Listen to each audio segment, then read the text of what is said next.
The Quran on Embryology. Professor Keith Moore is one of the world's prominent scientists in the fields of anatomy and embryology, and is the author of the book entitled The Developing Human, which has been translated into 8 languages. The book is considered a scientific reference work and was chosen by the Special Committee in the United States as the best book authorized by one person. Dr. Keith Moore is the professor of anatomy and cell biology at the University of Toronto in Toronto, Canada. In 1984, he received the most distinguished award presented in the field of anatomy in Canada, the JCB Grant Award from the Canadian Association of Anatomists. He has directed many international associations such as the Canadian and American Association of Anatomists and the Council of the Union of Biological Sciences. Let's now listen to what Professor Keith Moore has to say about the revelations found in the Quran 1400 years ago, and what science has only recently been able to find out through detailed investigation. In the 1940s, Professor Streeter of the Carnegie Institute of Embryology in Washington, D.C., proposed a system for classifying the stages of human development. His system arranged human embryos in 23 numbered stages based on their differences in appearance. The Carnegie system of classification was used around the world until the 1970s, when a more refined system was proposed by Dr. Ronan O'Reilly of the Carnegie Institute of Embryology, now in San Diego, California. Intensive studies of the Quran and Hadith in the last 4 years have revealed a system for classifying human embryos that is amazing, since it was recorded in the 7th century A.D. Although Aristotle, the founder of the science of embryology, realized that chick embryos developed in stages from his studies of hen's eggs in the 4th century B.C., he did not give any details about these stages. As far as it is known from the history of embryology, little was known about the staging and classification of human embryos until the 20th century. For this reason, the descriptions of the human embryo in the Quran cannot be based on scientific knowledge in the 7th century.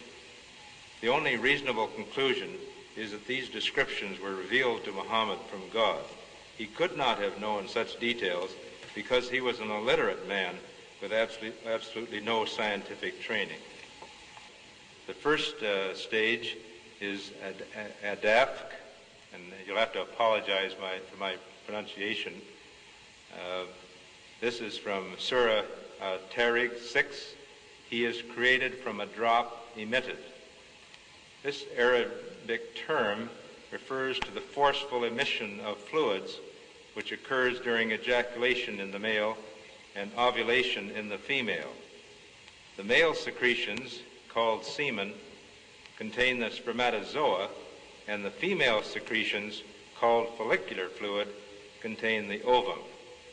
This is the stage of fertilization and the nutfa, and this is what we call the zygote, referred to in the Quran as the nutfa, and the nutfa undergoes division, which we call cleavage, as it passes down the uterine tube.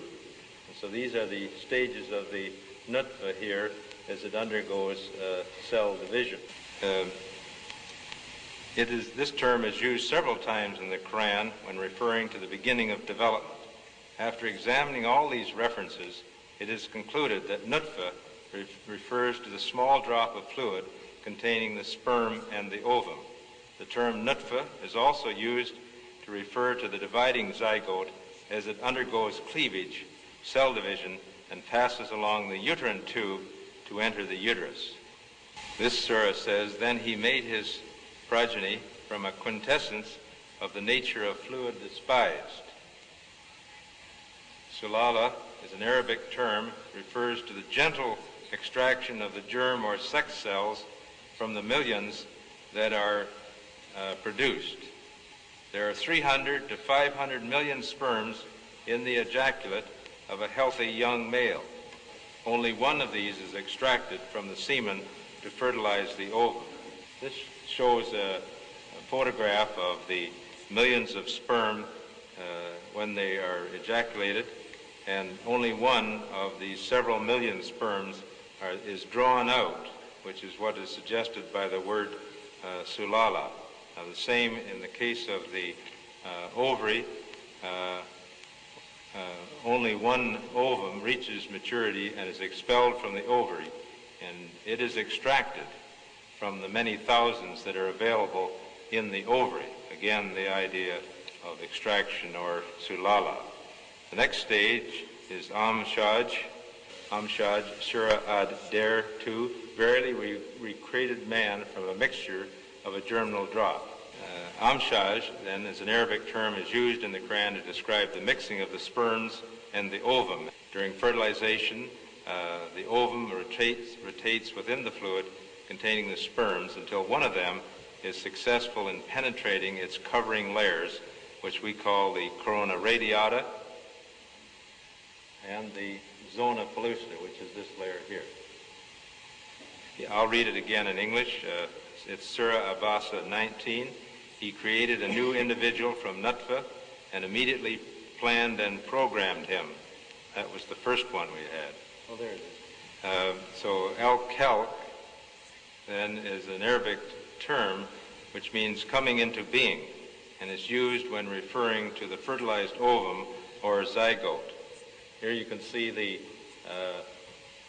nuclei from the sperm and the ovum uniting to form a new cell, which is the zygote or nutfa, and then here's the zygote or nutfa again, but it's just getting ready to divide into two cells, which we call the dividing zygote or the dividing nutfa. The next stage, al-Takdir, which is the same verse that was just repeated. This Arabic term means the determination of characters, and appears to refer to the fact that from the beginning the zygote or nutfa contains genetic factors in the chromosome, contain the genes which determine the color of the future person's eyes, hair, and skin, and all its other characteristics, such as the appearance of the face and the body. Al-Harth, Surah Al-Bagara, Ayah 223, your wives are as a tilth unto you. This Arabic term refers to the plowing of the earth and the sowing of the seed in it. This term is used in reference to sexual intercourse, plowing, and implantation of the blastocyst, sowing of the seed.